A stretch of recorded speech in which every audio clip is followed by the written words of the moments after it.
We've got some Carson Wentz updates coming through on Monday, and basically what we can expect for now is that Taylor Heinicke will be the starting quarterback for the Washington Commanders against Green Bay Packers. What that means, and is it going to be better than what we've seen so far this season? We're going to tell you all of that right now on the Locked On Commanders podcast. Your daily podcast on the Washington Commanders, part of the Locked On Podcast Network, your team every day.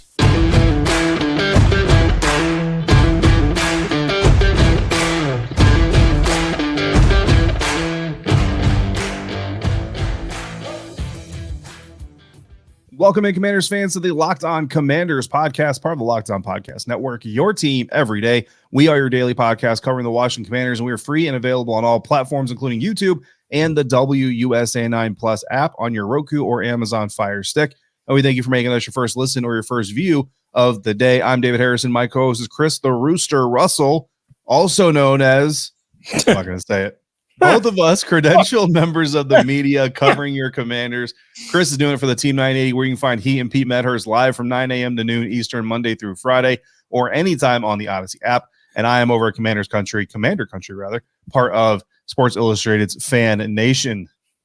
See, I know what you're talking about, and you're ruthlessly teasing the audience. They'll be all right. I'm just going to put the finger of blame on you, my friend. Going to put Look, come find us at FedEx, and I'll tell you what I was going to say.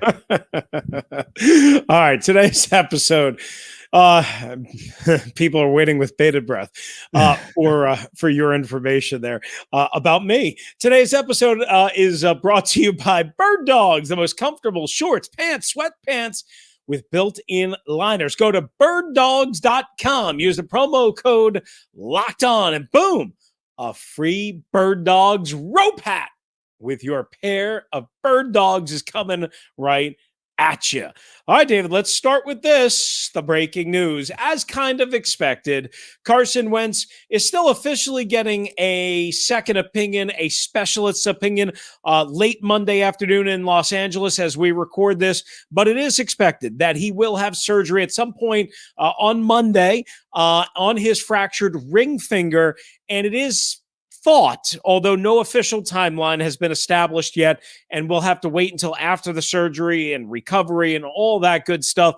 But it is thought that Carson Wentz may have to miss as much as 4 to 6 weeks and possibly to go on IR. Again, we won't get official word until Tuesday at the earliest from Ron Rivera because of the wackadoo schedule. The Commanders did not have media availability on Saturday, Sunday, or Monday.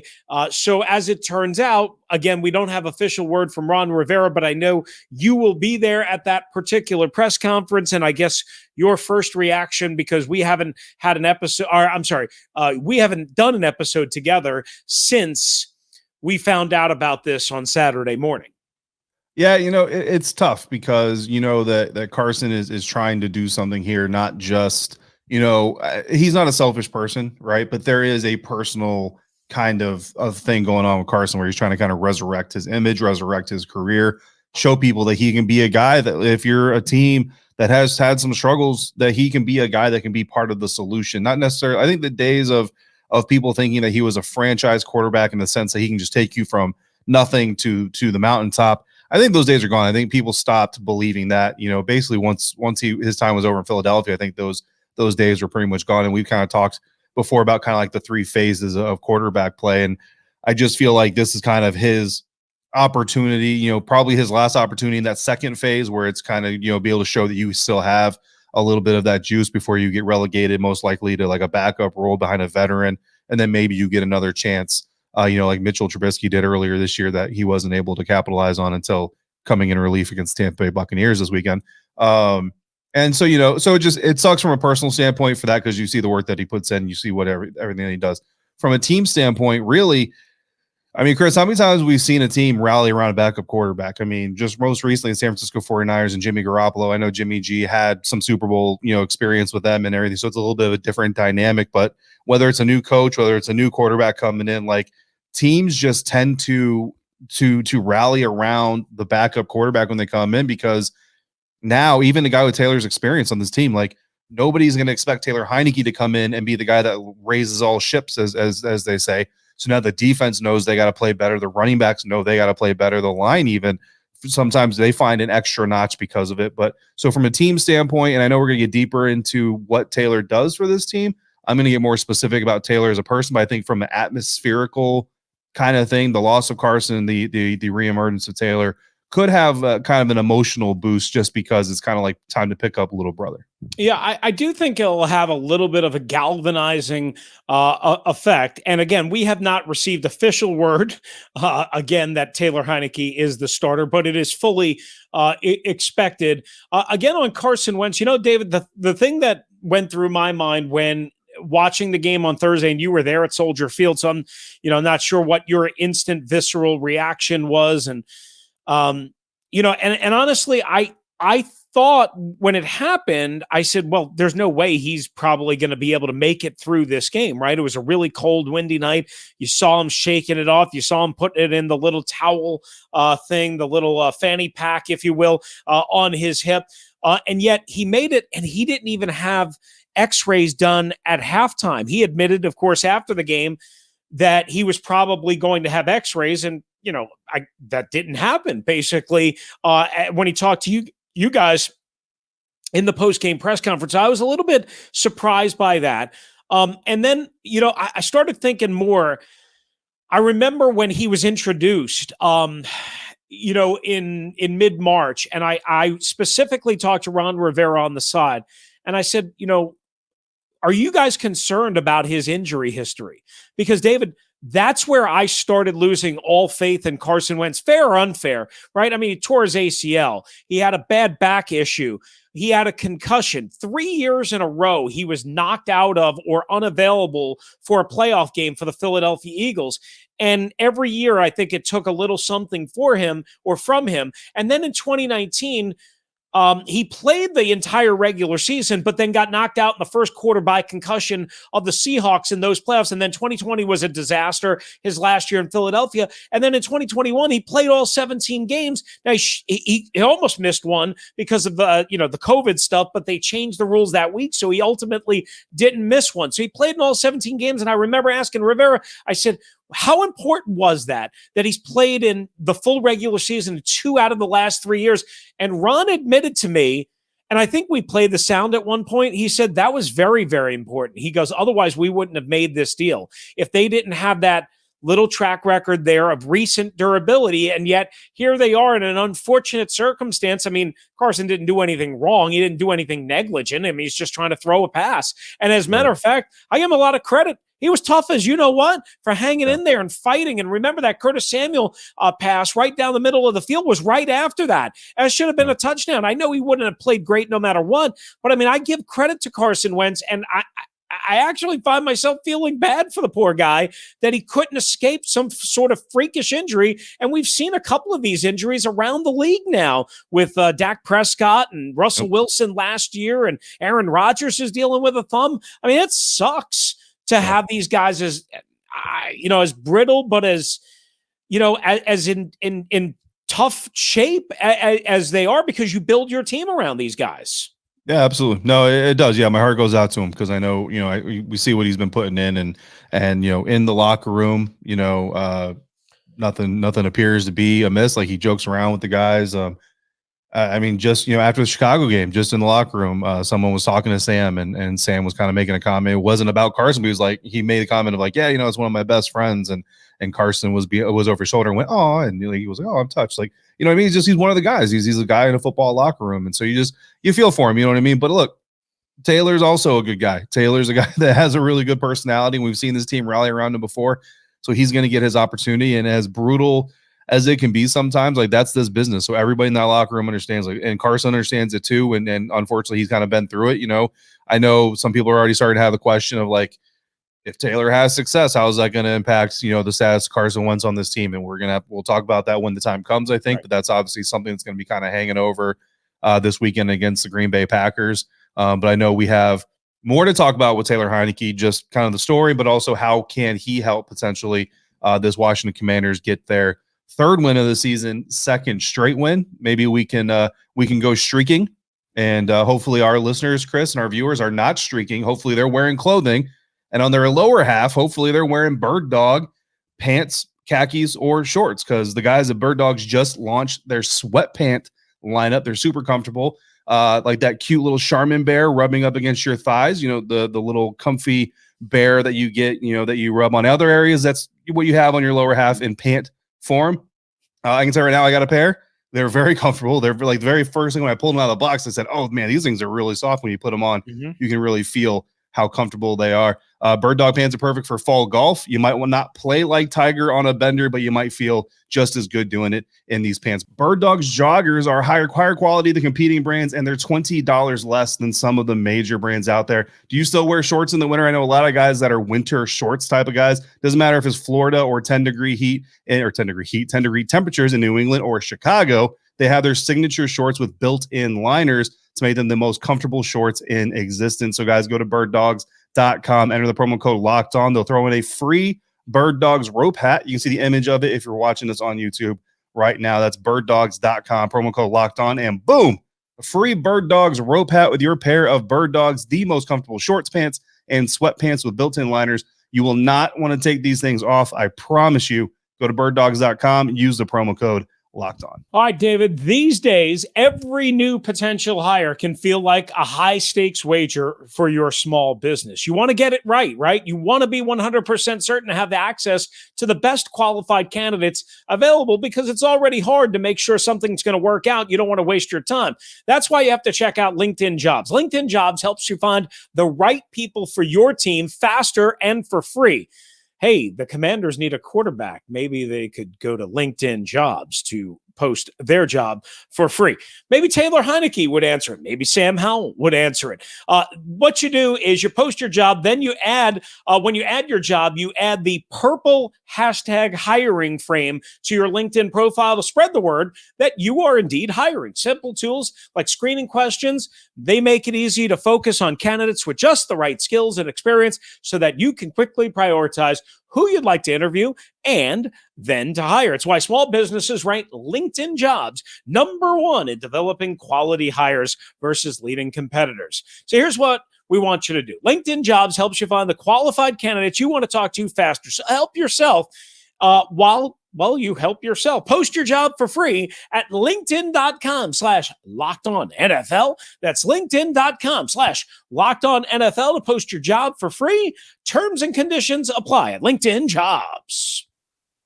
All right, thanks again for making the Locked On Commanders podcast your first listen and first view each and every day. Now make sure you check out NFL Key Predictions on Friday on Locked On NFL. Locked On's local experts give you the inside scoop on the 5 biggest games of the NFL weekend, including Sunday and Monday Night Football, plus betting advice from the field's leading experts at BetOnline. Follow NFL Key Predictions every Friday on Locked On NFL, available on the Audacy app, YouTube, and wherever you get your podcasts.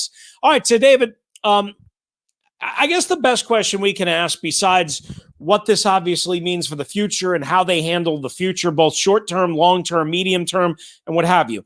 For this Sunday specifically, and probably short-term moving forward, how can going to Taylor Heinicke help the Commanders on offense moving forward? I know you have some really interesting numbers, so before I give mine, because I have some different thoughts, I want you to fire away on yours, because I think you have, again, some interesting stats that kind of paint the picture, if you will.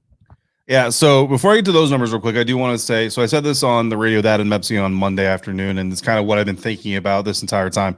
And going back to last year, anybody who's listening to this show last year has heard me say this over and over again. I started kind of getting on that train this year, publicly a little bit less, because I just didn't want to bore you guys with it as much week in, week out. Chris has heard it pretty much every week. I've been on it. They need to move the pocket.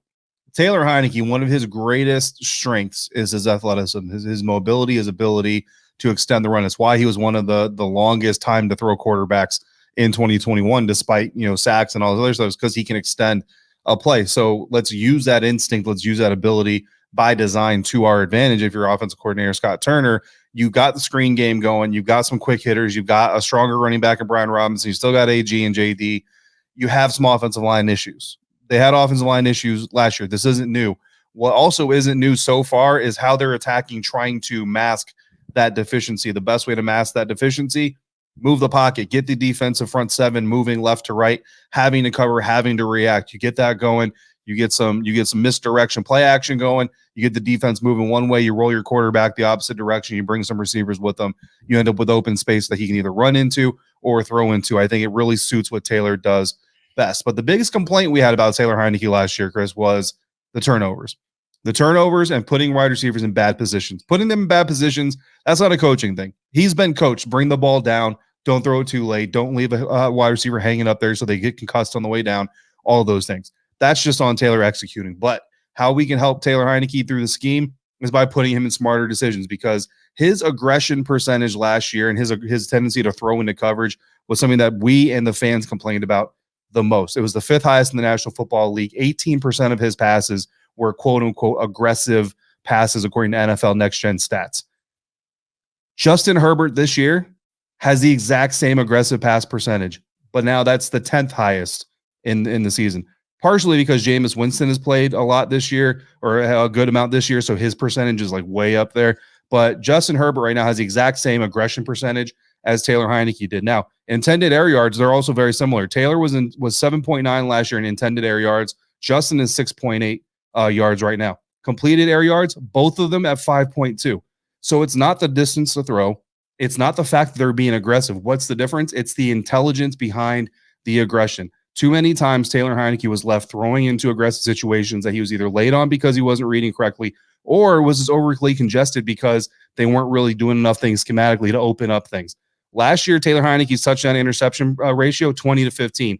This year, Justin Herbert's on a pace to go 34-7. The difference between these two quarterbacks, it's not the air yards they're throwing. It's not the completion. It's not the air yards they're completing. It's not even how aggressive they're being. It's literally the turnover ratio. Find a way, as Scott Turner, through your scheme, to help Taylor Heinicke minimize the risk of turning the ball over. How do you do that? First read, second read, third read is run.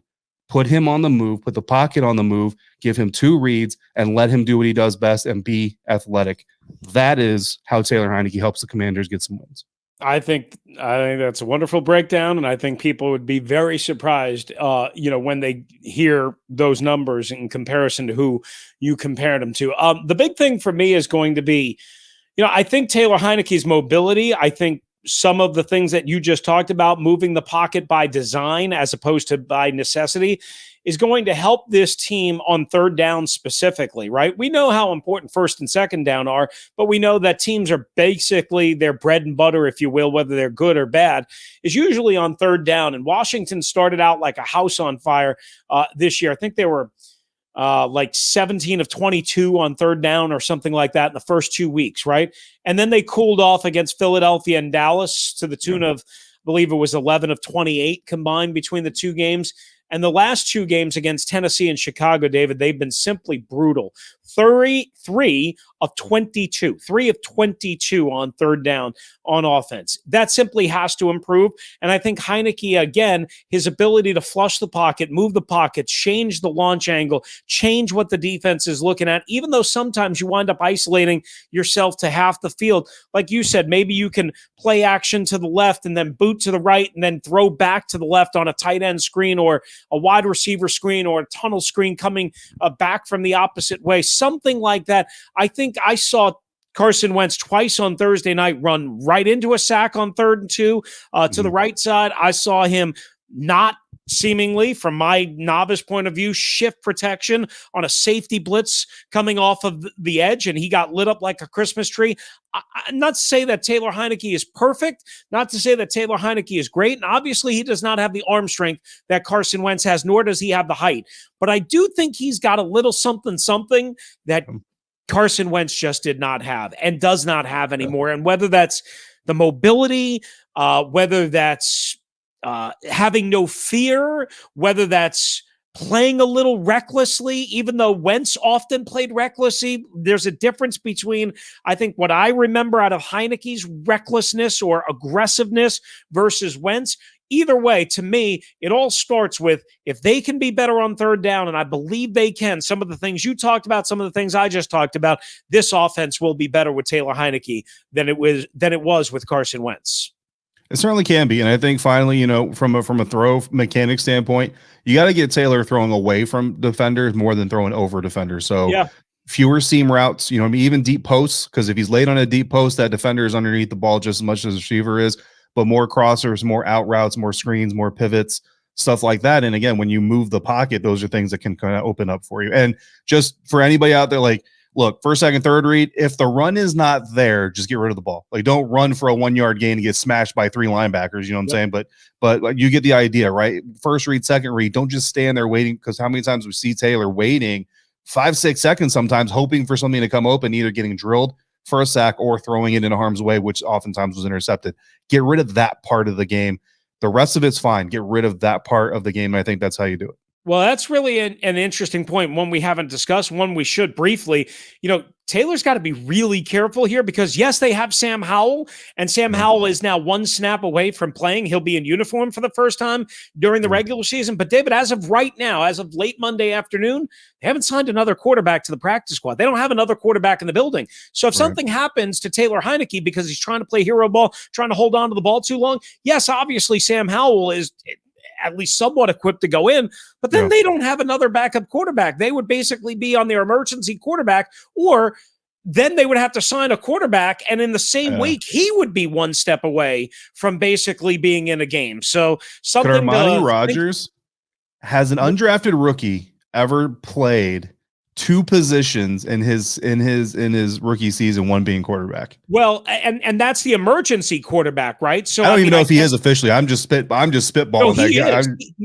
Is he? Yeah, he is. But I don't know if he knows, like, even though he was a college quarterback, I don't know if he knows the footwork and the techniques and the fundamentals that Ken Zampese and Scott Turner want out of their quarterback, because he had a hard enough time just learning tight end, right? Yeah. So, I mean, there's a reason he's playing tight end in the NFL, not quarterback. Yeah, I mean, while you have him in the building, there's no guarantee that clearly you're going to have an option. Anyway, I just wanted to point out that Taylor Heinicke, to your point, has to be really careful. All right, coming up, we put the finishing touches on the Locked On Commanders podcast. We take a look at Sunday's action, why it wasn't the worst thing for the Commanders. Just stick around and listen. We'll explain.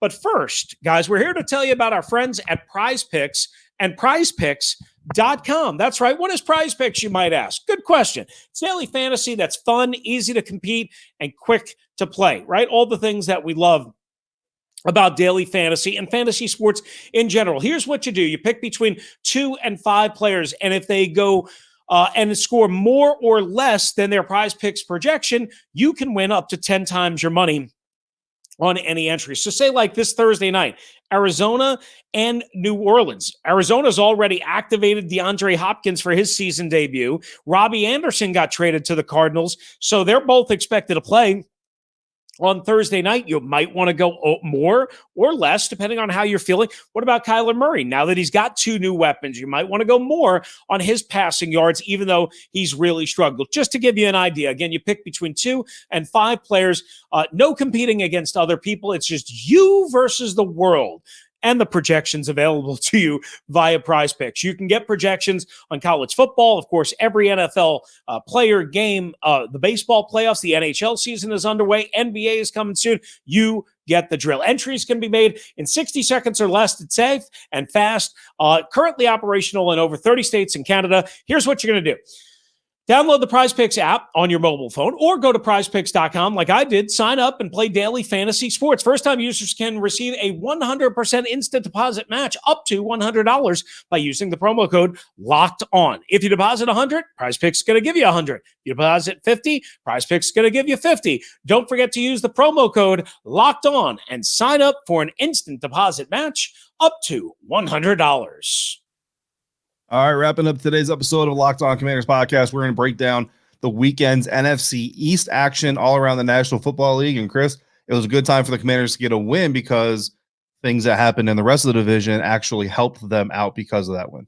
Yeah, I mean, we start with that Sunday night game, David, and I know you were on special assignment on Sunday, so I'm not sure how much of that you got to see, but I will watch it, but I saw a little bit. Philadelphia beating Dallas, right? I think most people had Philadelphia winning that game, but here's why it actually helped the Commanders, at least in my opinion. Philadelphia was untouchable, unattainable, in my opinion, for the Commanders. Forget about it, right? Not that the division title is locked up, but of course it's not. But in terms of the Commanders reaching the Eagles, not going to happen. They already have a game in hand, of course, on head-to-head, and again, 6-0 versus 2-4 now are the records entering Week 7. But what's interesting is because of who they beat, it at least drops the Cowboys down to 4-2, which means, all right, the Cowboys are 4-2, the Commanders are 2-4. Clearly, they still have a 2-game difference and the 1-game head-to-head. Again, that's basically a 3-game lead. It's going to be hard to reach that, but you have enough games. You have enough games where you can't say it's out of the equation. Whereas if, Dallas went to 5-1 and Philadelphia was 5-1 and the Giants were 5-1 and you had all three of those teams at 5-1 and two with head-to-head advantages over the Commanders, I think 5-1 across the board with three teams would be harder to catch, harder to topple, if you will, harder to climb over than 6-0 team, 5-1 team that I'm still not sure if they're great, and then a 4-2 team that, yes, is getting Dak Prescott back, but we don't know how good Dak Prescott is going to be. So to me, I kind of sort of think that Sunday helped out the Commanders. Look, last time we saw the Dak Prescott-led Cowboys, they were barely putting up any points against the Buccaneers defense that the Steelers with Mitch Trubisky and Kenny Pickett just put up 20 on. So I'm just saying. I want to talk about the Giants. I agree with everything you just said, 100%. But I want to talk about the Giants because they're 5-1 right now. And I'm with you. I think everybody is basically waiting for the real Giants to show up, right? Well, the real New York Giants, please stand up. Look, they got the Jags next. And I know they've had some good moments themselves. They got the Seahawks next, who I think, they're better than a lot of people think they are or think they would have been, but they're still the Seahawks. They got the Texans after that, the Lions after that. I mean, there's a world, Chris, where the Giants are 9-1. Yeah. In the end of November. And that's insane to me. Yeah. But yeah, if there is a team that's going to come down to earth, come crashing down, it is the Giants, right? And then if there's a team that you can catch if you're Washington, it is the Cowboys. We can all go back to Arlington and say that the Commanders could have, maybe even should have, left Dallas with a win themselves, right? So the Eagles, you know what? Hey, listen, enjoy your NFC East. Get the banner ready. Get the hats ready. Fine. But you know what? Let's try to see you in the playoffs. Let's try to see you in the wild card round and then see what happens when we do that. Yeah, and the Green Bay Packers come in this Sunday, as I talked about on the first episode of this new week, a little bit after their loss against the New York Jets. But here's why it's also more important than I even presented, I guess, on the last edition, David. And they're 3-3, right? Losers of two in a row, everything going in the wrong direction. If Washington beats them, Washington goes to 3-4. The Packers drop to 3-4, and Washington would have that 1-game head-to-head tiebreaker in a potential battle for maybe a 7th. And I understand a lot of work to be done, a lot of time. I get it. That's valuable, though. You never know, right? You never know. It's a conference game against a team that you would be tied for and you would have the head-to-head advantage of. Something else to keep in mind that's at stake for this Sunday at FedEx Field. And it's Taylor Heinicke. Unofficially, it's Taylor Heinicke, Chris, against the Green Bay Packers. Like, his first start of the season is going to come against the Packers. His team needs a win. The Packers are on this. Look, Taylor Heinicke, this could not have been scripted any better for you, brother. You need to go out there and take care of business. Number 4 needs to go put it on the green and gold and show them. But look, before everybody gets crazy, I picked the Jets to beat the Packers, Chris. So we do picks on Locked On Bucks every Friday at the end of our segment 3 before we pick the Bucks game. We pick 3 or 4 games around the NFL. Jets Packers is one of them. I picked the Jets. James made fun of me a lot. James was wrong. The Packers are beatable. Okay, listen, the Packers should be 2-4 right now. The Buccaneers should have beaten the Packers. This isn't Locked On Bucks. I'm not going to get into it. But the Packers should be 2-4 right now. This is a beatable team. The Commanders can win against the Packers. I'm not predicting that win yet. We'll see what happens throughout the rest of the week. But the Commanders can beat the Packers, guys. Get in that mindset now because trust me, Lambeau ain't coming to FedEx. All right. Yeah. All right. Coming up on the next edition, I'm going to have a breakdown of Taylor Heinicke last year versus the Green Bay Packers and why some of that success might transfer over to this year. That's coming up on the next edition of the Locked On Commanders podcast. But we want to thank you for making this edition of LOC your first listen and view of the day. Now make your second listen and view the Peacock and Williamson NFL show. Brian Peacock, former NFL scout Matt Williamson, giving you the expert NFL analysis in less than 30 minutes. It's free and available wherever you get your podcast. We'll be back with that solo episode, and then David crossover Thursday with Locked On Packers. If you want to hop in, 301-615-3577 or Locked On Washington Commanders at gmail.com. For David Harrison, who's covering the Washington Commanders for Commander Country on SI.com's Fan Nation, I'm Chris Russell, one half of the Russell and Medhurst show on the Team 980 and the Audacy app. If you're out and about, please be safe, be kind to one another. Don't should air drive like a maniac. And thank you for joining us right here on the Locked On Commanders podcast.